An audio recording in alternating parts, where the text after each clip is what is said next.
নমস্কার সবাইকে, আরও একটা ভিডিওতে অনেক অনেক ওয়েলকাম। সকাল সকাল ঘুম থেকে উঠেই ছাদে এসে গাছের একটু পরিচর্যা করার পরে তারপরে রেডি হয়ে যাব একটা জায়গায়। সেখানে কিন্তু আমি, আমার মা, আরও সকলেই কিন্তু প্রথমবারই যাচ্ছি। যাব মৌসুনী দ্বীপে। নামখানা ব্রিজ পেরিয়ে অনেকটা পথ যাওয়ার পরে তারপরেই কিন্তু আমরা গেছিলাম নৌকাঘাটে।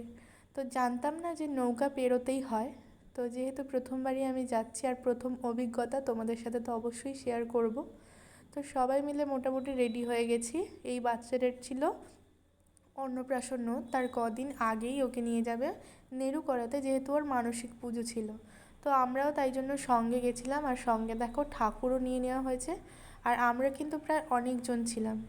এখানে মন্দিরে আসার পরে এত ভিড় দেখে তো আমরা সত্যি অবাক হয়ে গেছিলাম। এই একটা ছোট্ট দ্বীপে এখানে জনবসতিও কিন্তু খুব পাতলা পাতলা, মানে অনেকটা ছাড় ছাড় করে ঘরগুলো। তো যাই হোক, এখানে আমাদের পুজো দিতে দিতে কিন্তু অনেকটাই বিকেল হয়ে গেছিলো। যেহেতু এখানে অনেক ভক্তরা ছিল, আর এখানে যে এত এত ঠাকুর, এগুলো সবই কিন্তু পুজো দেওয়া হবে, যেহেতু সবারই মানসিক ঠাকুর।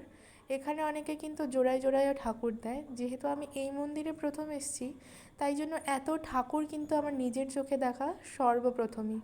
আমি, আমার মা, সবাই কিন্তু এত ঠাকুর থেকে সত্যি অবাক হয়ে গেছিলাম। কিছুক্ষণ পরে ওকে কিন্তু পুজো দিয়ে ওকে নেড়ু করানো হলো। ওকে সঙ্গে নিয়েই কিন্তু আমি পুরো মন্দিরটা ঘুরে দেখছিলাম যে কত ঠাকুর, কী ব্যাপার, সব কিছুই। আর জায়গাটাতে কিন্তু বিশাল বিশাল তেঁতুল গাছও রয়েছে। আর এখানে দেখো সমস্ত পুরনো ঠাকুরগুলোকে এরমভাবেই রেখেছে।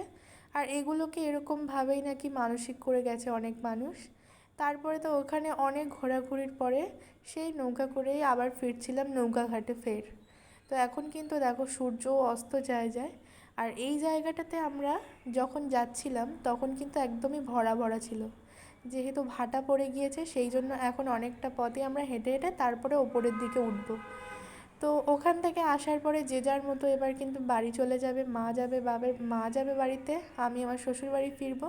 তো সেই ব্রিজ পেরিয়ে তারপরে সকলে কিন্তু চলে গেছিলাম নিজেদের বাড়িতে।